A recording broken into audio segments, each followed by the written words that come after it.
Hi friends. రీసెంట్‌గా అయితే నేను అరుణాచలం వెళ్ళానండి.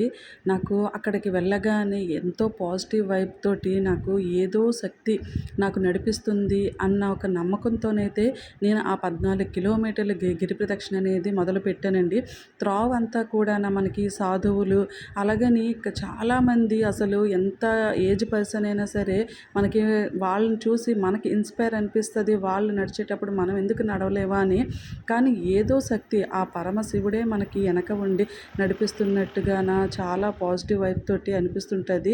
మనకి వెళ్తున్న త్రోవలోని 8 శివలింగాలతో పాటు మనకి ఆ వారాహిమాత దర్శనం కూడా చక్కగా జరుగుతుందండి. కాకపోతే మేము నైట్ 11:00 స్టార్ట్ చేసిన వాళ్ళమి మార్నింగ్ 3:30 కల్లా ఎండ్ చేసుకొని అలాగే మేము రూమ్కి వెళ్ళి ఫ్రెష్ అయ్యేసి దర్శనానికంటూ వెళ్ళిపోయామండి. 15 మినిట్స్‌లోనే ఆ శివయ్య దర్శనం అయితే అయిపోయింది. కానీ మన లైఫ్‌లో అనేది ఒక్కసారైనా సరే ఆ శివయ్యని దర్శించుకొని గిరి ప్రదక్షిణలు చేసుకుంటే మన జీవితం అనేది ధన్యమవుతుందండి. మనకి ఆ రాజగోపురం చూడగానే ఆ పరమశివుడి ఆశీర్వాదం మన